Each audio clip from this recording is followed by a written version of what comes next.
cantar. Mostra-nos Cristo. Bom dia a todos. Meu nome é Joe Clark e faço parte desta igreja. E como muitos de vocês sabem, eu gosto muito de correr. Eu sei que pode parecer um bocadinho estranho, não é? Mas é algo que eu acho realmente relaxante. Pois quando estou a correr, perco-me nos meus pensamentos e desfruto de paz e tranquilidade do mundo à nossa volta. Há vários locais em Coimbra que eu gosto de correr, ou seja, Chopal, Parque Verde, aquela estrada para Penacova, é fantástica. Mas há uma em particular que eu gosto muito, a nova estrada do Metrobus, entre Coimbra e Lausanne. No ano passado fui muitas vezes correr para lá, normalmente bem cedo, aos domingos de manhã, ou seja, antes da igreja. É verdade que havia uma fita plástica vermelha e branca a atravessar a entrada dessa estrada, mas eu sabia que, apesar do fato que as obras ainda não estavam concluídas, estava segura e bastante fixe para correr naquela nova estrada. Então assim eu fiz. Semana após semana. Raramente vi alguém lá, embora de vez em quando eu passasse por alguém a passear o seu cão ou uma outra pessoa a correr também. Mas aconteceu o seguinte, numa segunda-feira da manhã, fui correr ali como normal, mas ao aproximar-me da Ceira, reparei em algumas pessoas a trabalhar naquela autoestrada, a estrada à minha frente. Sem qualquer preocupação, eu passei por elas, a sorrir, dizer bom dia, e elas olharam para mim, não é, trabalhar, e não disseram nada. Ok, tudo bem, não há problema. Eu continuei. Depois de mais 500 metros, havia uma outra pessoa ao longe, a caminhar na minha direção. Ele tinha um fato, como se ele fosse um engenheiro qualquer, e à medida que se aproximava, ele começou a gritar e a gesticular para que eu parasse. Bem, eu não gosto nada de parar no meio de uma corrida, é muito chato. Mas, claramente, ele queria falar comigo, então eu parei. O que pensa que está a fazer? Ele perguntou. Não tenho autorização para estar aqui. Esta é uma zona restrita apenas para trabalhadores. Está fechado ao público. Ou seja, não devia estar aqui. Ou seja, não viu as placas, o sinal de proibido entrar, a fita vermelha e branca a atravessar a estrada, a atravessar a entrada dessa estrada. Não viu, não reparou. Bem, confesso que o meu primeiro pensamento não foi, ai, que chatice, peço imensa desculpa. Não. Meu primeiro pensamento foi, como se atreve a ralhar comigo? Como se atreve? Ou seja, quem és tu? Eu não estou a fazer mal a ninguém. Ou seja, não estou a incomodar ninguém. Eu já fiz isso muitas vezes e nunca ninguém ralhou comigo. Então qual é o problema? Quem te deu o direito para ralhar comigo? Como se esta estrada fosse a tua estrada pessoal. Não. Foi isso que eu pensei. Mas claramente não foi isso que eu disse. Não foi isso que eu disse. Porquê? Porque no fundo, por mais irritado que estivesse com aquele trabalhador zeloso, a verdade é que eu sabia que ele tinha razão. Ele tinha razão. Tinha toda a razão. Eu não tinha o direito de estar onde eu estava. Eu podia não concordar com as regras ou achar que não era justo, mas era assim. E por isso eu fiz a única coisa que eu podia fazer. Eu pedi imensas desculpas, virei-me e segui em direção à saída mais próxima da estrada. Bem, hoje não vamos falar sobre corrida, hoje vamos voltar ao Evangelho de Marcos e nas últimas semanas temos aprendido muito sobre quem Jesus é. Como ele é o Rei prometido de Deus, que veio chamar os pecadores ao arrependimento. Mas quem são exatamente esses pecadores de quem ele fala? Até aqui no Evangelho de Marcos, Jesus tem lidado quase exclusivamente com pessoas judias, como aquelas que faziam parte do povo de Deus. Ou seja, pensem, por exemplo, quando ele curou o homem na sinagoga que tinha um espírito imundo. ou quando ele purificou o leproso, ou quando ele curou o paralítico. Mas na passagem que nós vimos na semana passada, Jesus fez algo bastante surpreendente, pois ele pareceu desfazer a fronteira entre judeus e gentios, quando ele disse o seguinte, em Mateus 7, capítulo 14, ele disse, convocando ele de novo a multidão, disse-lhes, ouvi-me todos e entendei, nada há fora do homem que, entrando nele, o possa contaminar, mas o que sai do homem é que o contamina. Ou seja, por outras palavras, Jesus estava a dizer que os pecadores não são apenas aqueles que são cerimonialmente impuros, como os gentios, mas sim aqueles cujos corações são impuros. Pois é tudo o mal que sai de dentro da pessoa que a torna impura, não é? Mal como, no versículo 21, os maus desígnios, a prostituição, os furtos, os homicídios, os adultérios, a avareza, as malícias, o dolo, a lascívia, a inveja, a blasfémia, a soberba, a loucura. E é claro que isso inclui todos, não é? Ou seja, inclui todos nós. Pelo menos uma ou outra coisa nesta lista, ou seja, descreve a nós. Então, será que conseguem ver como Jesus aqui está a desfazer a fronteira entre os judeus e gentios? É como se ele estivesse a dizer que, no fundo, não há uma grande diferença entre os dois grupos, pois ambos têm o mesmo problema. Mas se sim, fica aqui a pergunta. Se a impureza é realmente um problema universal que atravessa o coração de cada pessoa, e se Jesus realmente veio para lidar com este problema, então será que isso significa que também ele veio para aqueles que não faziam parte do povo de Deus? Será que isso significa que ele veio também para gentios? É isso que nós vamos ver agora, na nossa passagem de hoje, que é Marcos 7, começando no versículo 24. Marcos 7, começando no versículo 24. E eu vou ler Marcos 7, 24, que diz o seguinte. Levantando-se, partiu dali para as terras de Tiro e Sidom.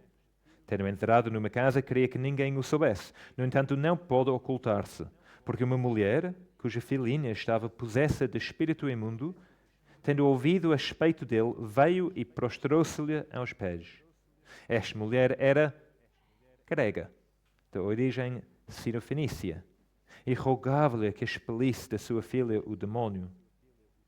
Mas Jesus lhe disse, deixa primeiro que se fartem os filhos, porque não é bom tomar o pão dos filhos e lançá-lo aos cachorrinhos.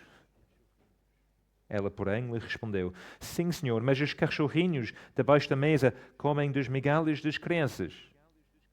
Então lhe disse, por causa desta palavra podes ir, o demónio já saiu da tua filha. Voltando ela para casa, achou a menina sobre a cama, pois o demónio a deixara. De novo se retirou das terras de Tiro e foi por Sidom até o mar de Galileia, através do território de Decápolis. Então lhe trouxeram um surdo e gago e lhe suplicaram que impusesse as mãos sobre ele. Jesus, tirando-o da multidão, à parte, pôs-lhe os dedos nos ouvidos e lhe tocou a língua com saliva. Depois, erguendo os olhos ao céu, suspirou e disse, Efatá, que quer dizer, abre-te. Abriram-se-lhe os ouvidos e logo se lhe soltou o empecilho da língua e falava desembaraçadamente, uma coisa que eu não consigo fazer. Mas lhes ordenou que a ninguém o dissessem, contudo, quanto mais recomendava, tanto mais eles o divulgavam. Maravilharam-se sobremaneira, dizendo, tudo ele tem feito esplendidamente bem. Não somente faz ouvir os surdos, como a falar os mudos. Naqueles dias, quando outra vez se reuniu grande multidão, e não tendo elas o que comer, chamou Jesus os discípulos e lhes disse, tenho compaixão desta gente, porque há 3 dias que permanecem comigo e não têm o que comer. Se eu os despedir para as suas casas em jejum, desfalecerão pelo caminho, e alguns delas vieram de longe. Mas os seus discípulos lhes responderam, de onde poderá alguém fartá-los de pão neste deserto? E Jesus lhes perguntou, quantos pães tendes? Responderam eles, 7. Ordenou ao povo que se assentasse no chão. E tomando os 7 pães, partiu-os, após ter dado graças, e os deu a seus discípulos, para que estes os distribuíssem, repartindo entre o povo.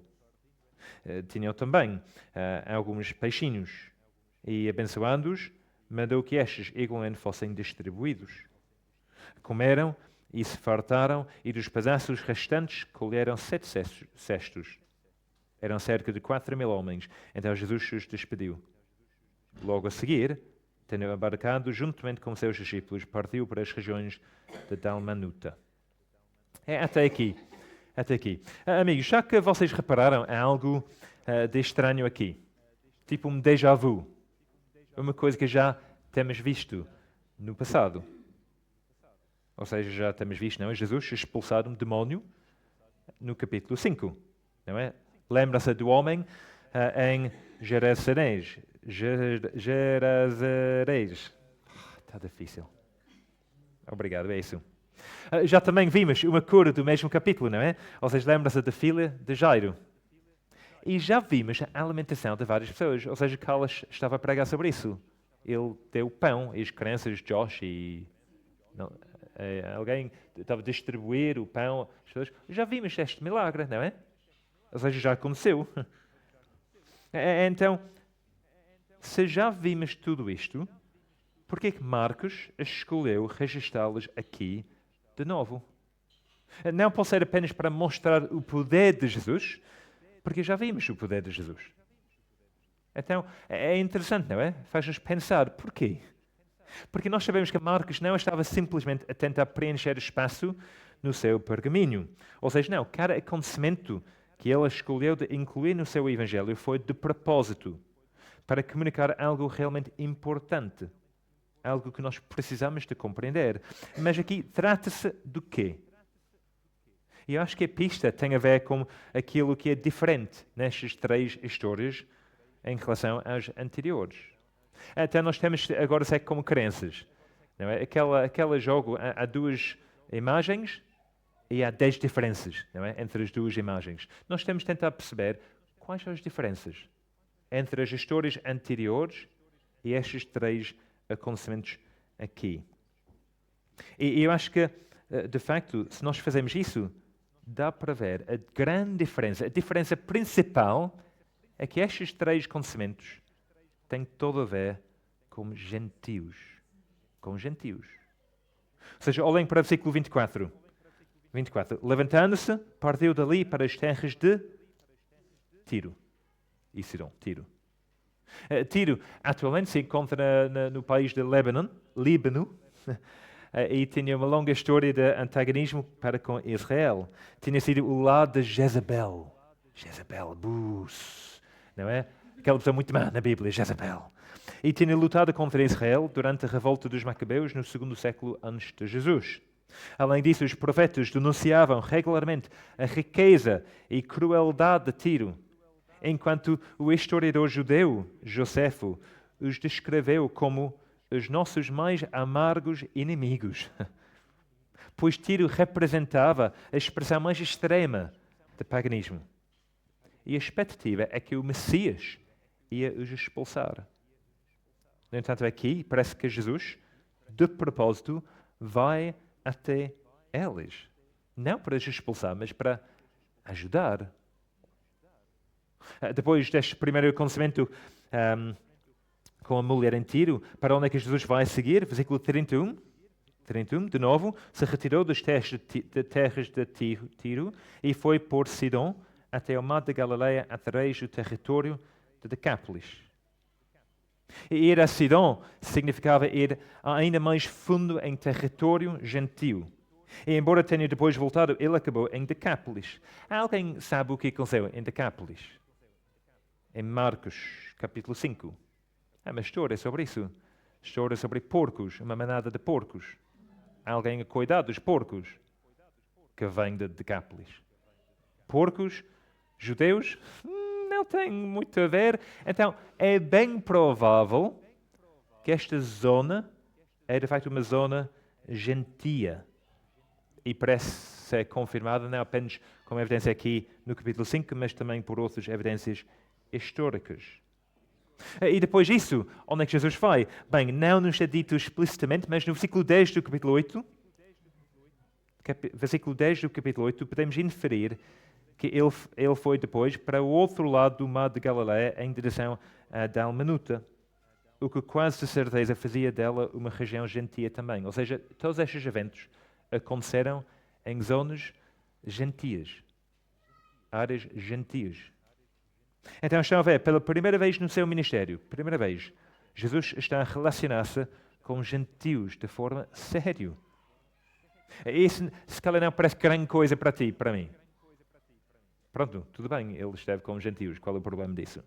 Mas para contextualizar, e não estou tentando entrar no mundo da política, então, por favor, não comece a pensar na política, tá bem? Mas seria tão chocante como ver André Ventura a ir e a gastar sacrificialmente o seu tempo e dinheiro a ajudar, servir e cuidar de ciganos e de imigrantes ilegais.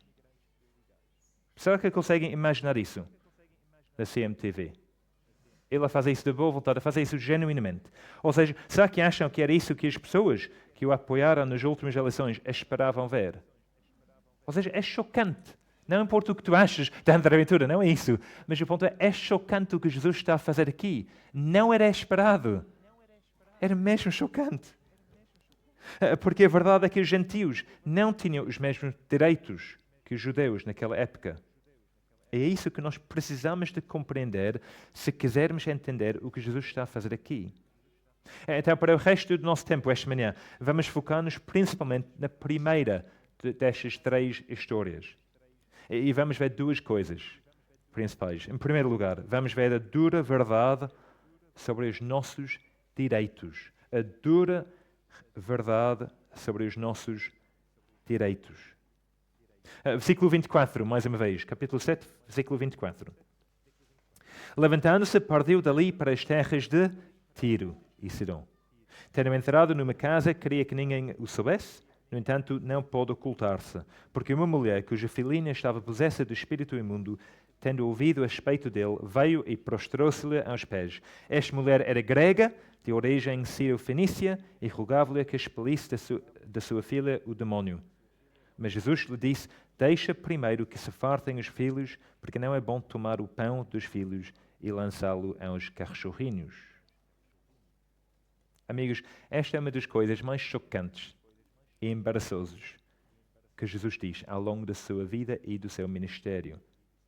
Pois, embora seja verdade que a palavra cão ou cachorro nem sempre tinha uma conotação completamente negativa, ou seja, mesmo assim, na tradição rabínica, os cães eram considerados as criaturas mais desprezíveis, insolentes e miseráveis. Ou seja, não é pensar no teu cão, no teu animal de estimação fofinho. Okay? Não é pensar neste. É lembrar que naquela época um cão era um péssimo animal. Impuro. Que devia ficar longe dos judeus. Jesus sabia muito bem o que ele estava a dizer.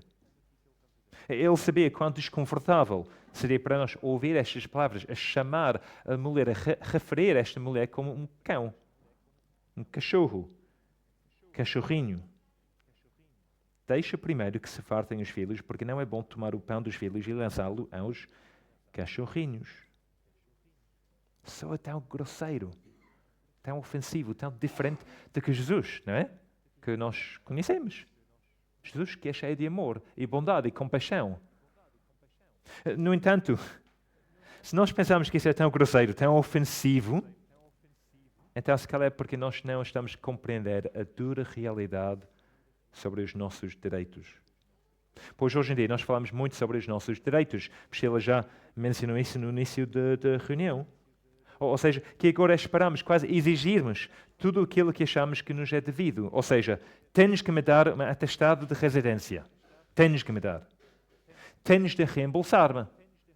Tens de tratar-me se eu estou doente. Tens de ajudar-me. Tens de deixar-me correr nesta estrada. Tens que fazer isso. Tens que fazer aquilo. É o meu direito. Bem, quando o poeta alemão Heinrich Heine.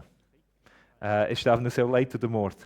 O padre que o visitou perguntou-lhe se acreditava que Deus ia o perdoar pelos seus pecados. E aparentemente a sua resposta foi o seguinte: claro que Deus vai me perdoar. Essa é a sua função. É o ofício dele, é o trabalho dele, é o que ele faz. Claro que sim.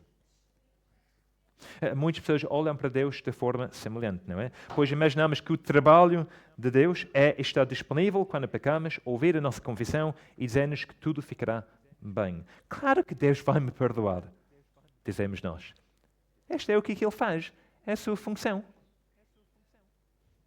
Mas será que isso está certo? Será que Deus tem que nos perdoar se lhe pedirmos? Talvez muitos de nós diríamos que sim. Que ele tem que fazer isso se nós confessarmos os nossos pecados. Mas a resposta surpreendente da Bíblia é um enfático não. Deus não é devedor de ninguém. Ou seja, Ele não nos deve nada, nem sequer o perdão. Não nos deve nada. Mas embora isso soa bastante duro aos nossos ouvidos, a verdade é que foi algo que esta mulher compreendeu completamente. Ela percebeu. Pois quem era ela? Versículo 26, esta mulher era grega, ou seja, gentia, de origem sírio-fenícia. Ou seja, ela era uma estrangeira, uma forasteira, alguém que nas palavras de Paulo, em Efésios 2, era separada da comunidade de Israel e estranhos às alianças de promessa, não tendo a esperança e sem Deus no mundo. Ou seja, ela era um pouco como nós. Pois todos nós facilmente sentimos que temos direito a algo. Foi assim que eu me senti quando corria naquela estrada do Metrobus. É assim que muitas vezes nós sentimos em relação a Deus e ao seu perdão. Mas a Bíblia discorda. Nós não temos o direito ao perdão. Não é um direito nosso. Pelo contrário, o que merecemos é juízo, julgamento, condenação. Porque nós somos, isso é um trigger warning, alerta de gatilho, nós somos cães. Aqui nesta história somos cães. Pelo menos que sejamos da ascendência judaica. Pois foi a elas que Deus escolheu como seu povo, a elas que Ele confiou os seus oráculos, não a nós. Mas aqui está o ponto. Na verdade, aqui está o aspecto mais notável nesta passagem. Mais incrível, mais chocante. Mais chocante de que Jesus tenha se referido à mulher como um cão. Mais chocante ainda. Versículo 27. Repararam nisso? A cena mais chocante. Mas Jesus lhe disse: deixa primeiro que se fartem os filhos, porque não é bom tomar o pão dos filhos e lançá-los aos cachorrinhos. Ela, porém, lhe respondeu: sim, Senhor, mas os cachorrinhos, debaixo da mesa, comem das migalhas das crianças. Que resposta, não é? Que resposta! Ou seja, se primeiro temos que ver a realidade dura, a verdade dura sobre os nossos direitos, que não temos direito ao perdão de Deus, a segunda coisa que temos que ver é a bela verdade sobre o alcance da graça. A bela verdade sobre o alcance da graça. Porque é bastante interessante que esta mulher, ela não ficou chateada ou zangada com Jesus aqui. Ela não lhe bateu e foi-se embora gritando: como se atreve? Não, ela não fez isso. As duas primeiras palavras foram o quê? O que ele disse? As primeiras duas palavras. Sim, Senhor. Sim, Senhor. Não, como se atreve? Sim, Senhor. Porquê? Porque ela não partilhava das nossas noções do século XXI sobre direitos e merecimento. Ela sabia que ela não tinha nenhum direito para reivindicar. Ela sabia que ela não tinha nenhuma participação no reino que Deus tinha prometido ao seu povo. No entanto, ela estava a ouvir Jesus com atenção. Pois o que Jesus tinha dito, nossa, eu não reparei isso, esperamos tipo 5 vezes a ler o texto, mas o que Jesus disse? Versículo 27. Mas Jesus lhe disse: deixa primeiro que se fartem os filhos, porque não é bom tomar o pão dos filhos e lançá-los aos cachorrinhos. Ou seja, Jesus não estava a excluir a mulher completamente. Ele tinha deixado a porta bem aberta para ela. pois ele sabia qual era a sua missão. Como nós lemos em Isaías 49, não é? Pouco é seres meu servo para restaurares as tribos de Jacó e tornares a trazer os remanescentes de Israel. Também te dei como luz para os gentios, luz para as nações. Pense naquela música, não é? Luz das nações. Para seres a minha salvação até a extremidade da terra. Sim, Jesus tinha vindo primeiro para o povo de Deus, para os judeus, mas ele também tinha vindo como luz para os gentios. E a mulher percebeu isso. Ela percebeu, 28. Ela respondeu, sim, Senhor, sim. Mas os cachorrinhos debaixo da mesa comem das migalhas das crianças. Ou seja, longe de ser ofendida com as palavras de Jesus, ela estava bastante feliz por assumir o papel de cão. Se isso significasse que ela poderia aproveitar as migalhas debaixo da mesa, porque isso seria suficiente para ela. Seria suficiente. Ou seja, estão a ver a humildade dela aqui e a sua fé. Não admira que Jesus responde como ele faz no versículo 29, por causa desta palavra, podes ir, o demónio já saiu da tua filha. Já saiu. Voltando ela para casa, achou a menina sobre a cama, pois o demónio a deixara. Amigos, é precisamente porque esta mulher reconheceu que não teve direitos perante Jesus, que ela é incluída pela graça. Pois a mão vazia é sempre o ponto de partida certo para a graça. Nós cantamos sobre isso na primeira música, não é de hoje. Vem, ó fiel e perfeito, vem o lindo e fofinho. Não, o que cantamos? Vem o infiel, vem fraco e inestável, vem, tu não estás sozinho. Vem estéril e tu que guardas. De hora cansado, vem, vê o que teu Deus já fez. Vem amargurado, vem, traz os teus medos, prova o seu perfeito amor. Vem culpado, escondido, não precisas de fugir. Vê o que teu Deus já fez. E o último estrofe, por isso vem de mãos vazias. Vem, Ele é a oferta. Vê o que teu Deus já fez. Cristo nasceu. Cristo nasceu. Cristo nasceu para ti. Para ti. Foi isso que a mulher fez. Ela veio de mãos vazias e ela não ficou nada desapontada, nada desiludida. E nós? Será que pensamos que nós merecemos algo perante o Senhor? Que nós somos dignos de alguma coisa? Ou será que nos aproximamos de Deus de mãos vazias também, confiando não em nós mesmos, mas completamente em Jesus? Claro, nós vemos isso também nas outras histórias, não é? Pois depois da mulher Sirofenícia, temos a história do homem que era surdo e gago, e como é que ele se aproximou de Jesus, versículo 32, os seus amigos, não é? Então, lhe trouxeram um surdo e gago e lhe exigiram, versículo 32, é isso? E lhe exigiram? Não. E lhe suplicaram. Ou de facto a palavra é igual, ou seja, rogaram que impusesse as mãos sobre ele. Ou seja, não é qualquer sentido de direito aqui. Há simplesmente um pedido humilde. E o que Jesus fez? Ele curou. Tal como Isaías 35 tinha profetizado. Ou seja, Isaías 35 diz, dizei aos desalentados de coração, sede fortes, não temeis. Eis o vosso Deus. A vingança vem, a retribuição de Deus, Ele vem e vos salvará. Então se abrirão os olhos dos cegos e se desimpedirão os ouvidos dos surdos. Os coxos soltarão como os servos e a língua dos mudos cantará. Pois águas arrepentarão no deserto e ribeiros no ermo. Mas não, aquela alimentação dos 4.000. O que está a acontecer aqui? É interessante, não é? A descrição desta alimentação é quase igual à alimentação dos 5.000. É quase igual. Ok, 7 cestos em vez de 12 cestos. Mas de resto é muito parecido. No entanto, há uma frase que se destaca em relação a tudo o que veio antes. E quero que nós reparemos nisso. É muito importante. Se tem Bíblias abertas, olhem comigo para Marcos capítulo 6, versículo 42. Marcos 6, 42. Na alimentação dos 5.000. Marcos 6, 42. Nós lemos. Todos comeram e se fartaram.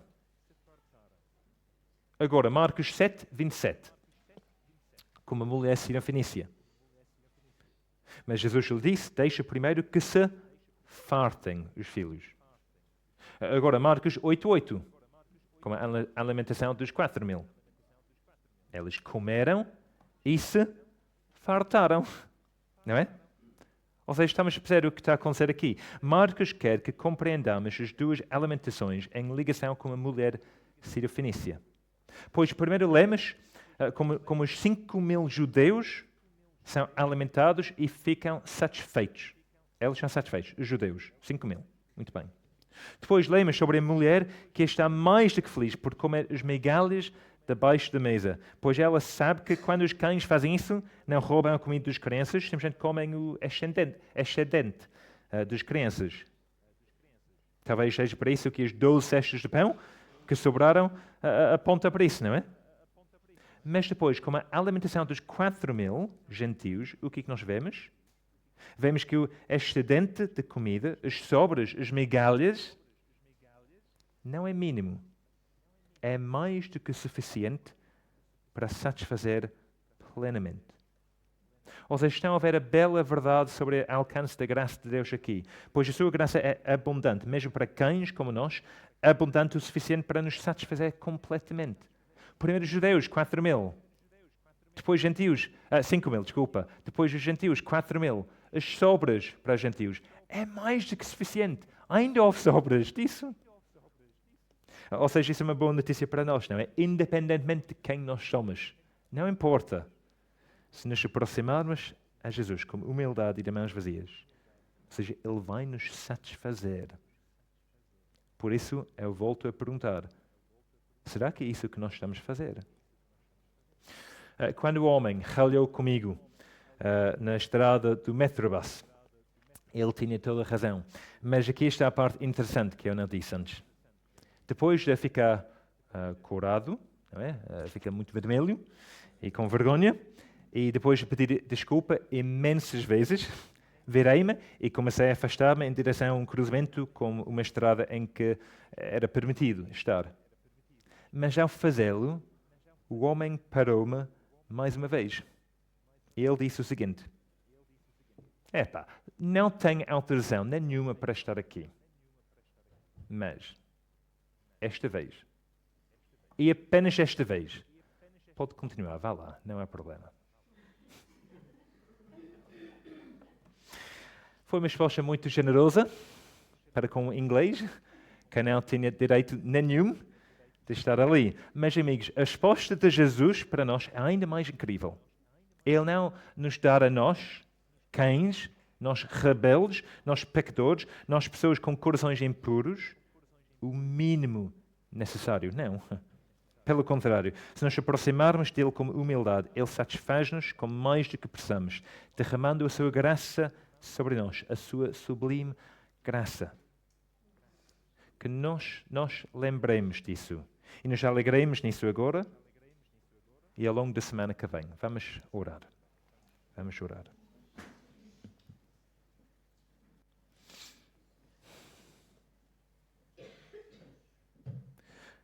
Jesus disse, por causa desta palavra, podes ir. O demónio já saiu da tua filha. Senhor, nós lemos esta história e é chocante e é bastante desconfortável, porque nós preferimos pensar que temos o direito a tudo. Mas, Senhor, a verdade é que não temos o direito, mas Tu és cheio de bondade, cheio de misericórdia e cheio de graça.